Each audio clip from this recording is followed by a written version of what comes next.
Hello बच्चों, let's read this question. The question says that बच्चों यहाँ पर match the column type question given है, column first with column second. Column first का column second के साथ में करेक्ट मैच कराना है। इसके रिगार्डिंग यहाँ पर 4 ऑप्शन गिवन है, इन चारों में से करेक्ट को आइडेंटिफाई करना है। तो सबसे पहले समझेंगे की कॉन्सेप्ट। की कॉन्सेप्ट होगा केमिकल प्रॉपर्टीज ऑफ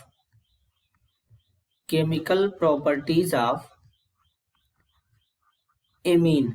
अब बच्चों यहाँ पर अगर हम देखें तो जो बेसिकली एमीन है, यहाँ पर एलिफेटिक और एरोमेटिक दोनों एमीन गिवन है। तो सबसे पहले यहाँ पे क्या करेंगे, यहाँ पर जो एरोमेटिक एमीन गिवन है बच्चों, जैसे कि यहाँ पर बेंजीन के रिंग से NH2 लगा है, जिसको हम लोग C6H5NH2 भी कहते हैं। तो इस तरीके से यहाँ पर इसको बोलते हैं एनिलीन। तो अब बेसिकली इस एनिलीन का क्या कराना है, डाईएजोटाइजेशन कराना है, जिसे डाईएजोटाइजेशन रिएक्शन भी कहते हैं। तो जब इसको क्या करेंगे बच्चों, NaNO2 HCl के साथ ट्रीट करेंगे।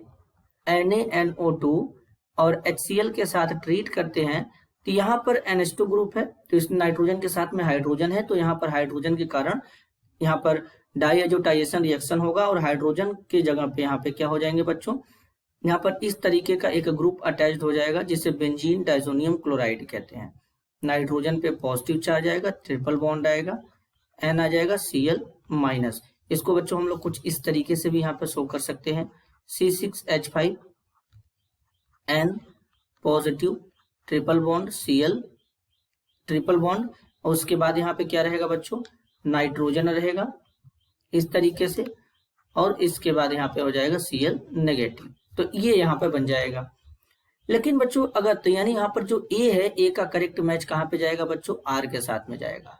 नेक्स्ट यहाँ पर ये जो एमीन है बच्चों, ये जो एमीन हमारा है सेकंड में, B में जो एमीन गिवन है कुछ इस तरीके से, नाइट्रोजन है, नाइट्रोजन के साथ में हाइड्रोजन है, यहाँ पर C3H5 है, CH3 है।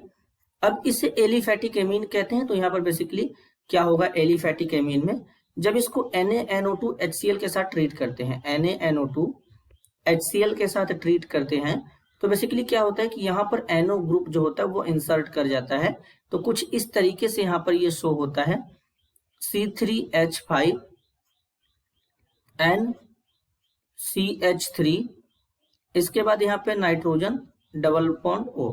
तो इस तरीके से यहाँ पर क्या होता है, NO ग्रुप यहाँ पे बच्चों इंसर्ट कर जाता है। तो ये यहाँ पे फॉर्म हो जाएगा, यानी जो हमारा B है, B का करेक्ट मैच हो जाएगा बच्चों P के साथ में। देन यहाँ पे थर्ड में क्या है, बेसिकली नाइट्रोजन है। अब नाइट्रोजन के साथ में CH3 CH2 3 टाइम से जुड़ा है, तो इसको इस तरीके से लिख देंगे CH3 CH2 और यहाँ पर क्या हो जाएगा, थ्राइस हो जाएगा, इस तरीके से जुड़ा है। तो अब बेसिकली क्या होता है बच्चों कि जब इसको NaNO2 के साथ ट्रीट करेंगे, ये भी हमारा एलिफेटिक एमीन है और 3 डिग्री एमीन है, तो इसको NaNO2 के साथ ट्रीट करेंगे, HCl भी रहेगा साथ में।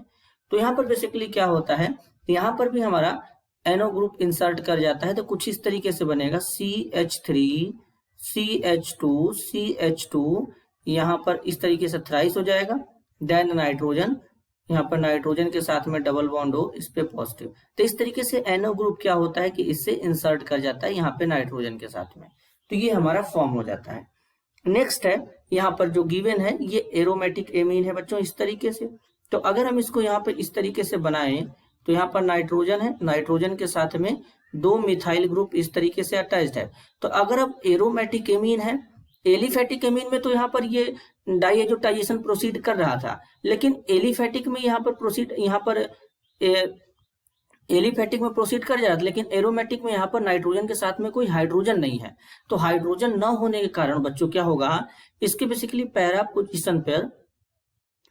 पोजीशन पे क्या होता है बच्चों, जब इसको NaNO2 के साथ ट्रीट करते हैं, NaNO2 के साथ ट्रीट करते हैं, तो पैरा पोजीशन पे यहाँ पे क्या होगा, NO ग्रुप इंसर्ट कर जाता है। पैरा पोजीशन पे क्या होगा बच्चों, NO ग्रुप इंसर्ट कर जाता है इस तरीके से।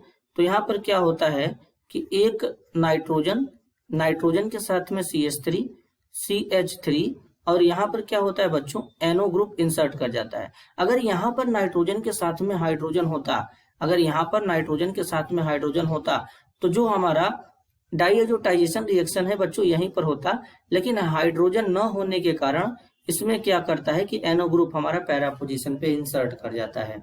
तो बेसिकली जो बच्चों हमारा सी का जो करेक्ट मैच होगा वो क्यू के साथ में हो जाएगा और जो डी का करेक्ट मैच होगा वो एस के साथ में हो जाएगा। तो अगर हम इनका एक ऑर्डर बनाएं तो इनके ऑर्डर बनाने का जो सीक्वेंस होगा, ए का आर हो जाएगा बच्चों, बी का पी हो जाएगा, सी का क्यू हो जाएगा, डी का एस हो जाएगा। अब इस तरीके का ऑर्डर कहाँ पे शो हो रहा है बच्चों? इस तरीके का ऑर्डर शो हो रहा है ऑप्शन थर्ड में, ए का आर, बी का पी, सी का क्यू, डी का एस। तो इस क्वेश्चन के लिए करेक्ट आंसर होगा option third. This is your answer. I hope you understood it well. All the best.